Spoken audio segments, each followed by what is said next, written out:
আমাদের এখানে diplomatic mission আছে, পররাষ্ট্র মন্ত্রণালয় আছে, আপনারা তাদের কাছে জিজ্ঞেস করতে পারেন যে সেরকম কোনো পরিস্থিতি সৃষ্টি হয়েছে কিনা। আমরা সীমান্ত পাহারা দেই, বিজিবি সতর্ক আছে কোনো রকমের যাতে পশিন না হয়। আর সেরকম কোনো ঘটনা আমাদের এখানে এখনো নজরে আসেনি যে ওখানে অত্যাচার নির্যাতন শুরু হয়েছে।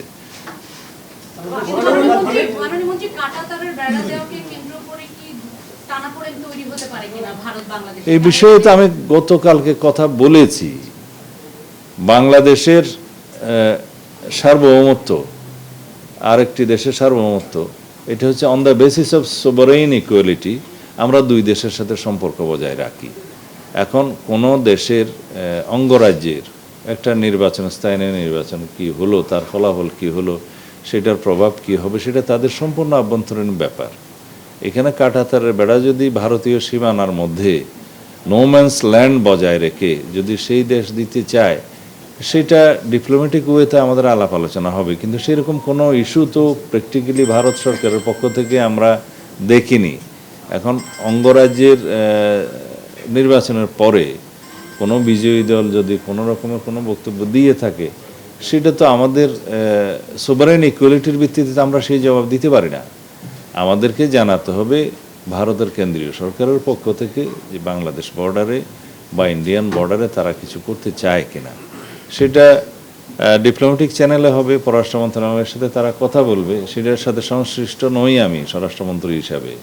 আমার দায়িত্ব হচ্ছে যে বর্ডারে নিরাপত্তা নিশ্চিত রাখা এবং যাতে কোনো রকমের পশিন না হয় সেটার ব্যবস্থা করা, আইনশৃঙ্খলা পরিস্থিতি সেই জায়গায় সমুন্নত রাখা।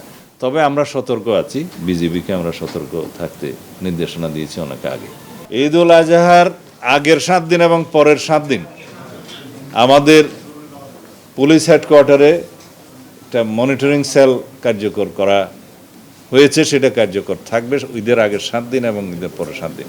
আমাদের সমস্ত ডিপার্টমেন্টগুলোর হটলাইন এই রেজলিউশনে থাকবে। পুলিশ ডিপার্টমেন্টের কোনটা, বিআইডব্লিউটিসির কোনটা, নৌপরিবহন মন্ত্রণালয়ের কোনটা এবং ফায়ার সার্ভিসের কোনটা এবং সংশ্লিষ্ট সকল ডিপার্টমেন্টের হটলাইনগুলো চালু থাকবে। আর কোরবানির পশুর হাটের নিরাপত্তা বিধানের ক্ষেত্রে একই। এখানে সিটি কর্পোরেশনগুলোর বিভিন্ন সিটি কর্পোরেশনে কাদের কয়টা পশুর হাটের ইজারা দিয়েছে সেটা তালিকা আছে। ঢাকা উত্তরে 15টা, দক্ষিণে 11টা এবং অন্যান্য মেট্রোপলিটনে 127টা, এই ডিএমপি সহ। জেলা পর্যায়ে 4259টা। এটা এখন পর্যন্ত পশুর হাটের ইজারা নির্ধারণ করা হয়েছে।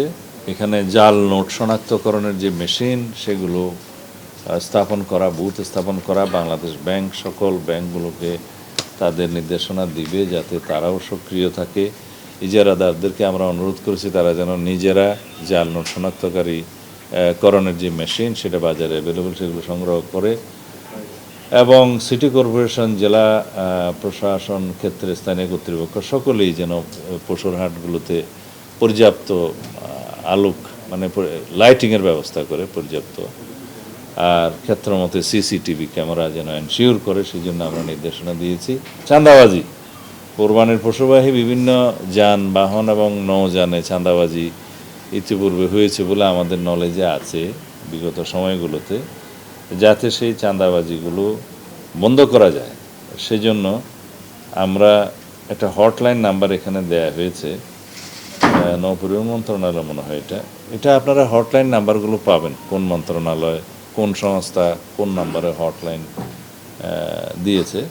সেখানে আমরা ইনফরমেশন মাফিক আমরা দ্রুত ব্যবস্থা নেব। আইনশৃঙ্খলা রক্ষাকারী বাহিনী থাকবে, ফায়ার সার্ভিসেরও আমরা এখানে একটা হটলাইন দিয়েছি 102। ফায়ার সার্ভিসও তৎপর থাকবে যে কোনো রকমের সড়ক মহাসড়কে শহর এলাকায় যানজট এবং দুর্ঘটনা হ্রাসের জন্য আমরা প্রয়োজনীয় ব্যবস্থা নেব। যেটা মাননীয় প্রধানমন্ত্রী 20 কোটি টাকা অনুমোদন করেছেন বিনামূল্যে গ্রাম পর্যায়ে, উপজেলা শহর সমস্ত পর্যায়ে যাতে লবণ সরবরাহ করা যায় চামড়া সংরক্ষণের জন্য।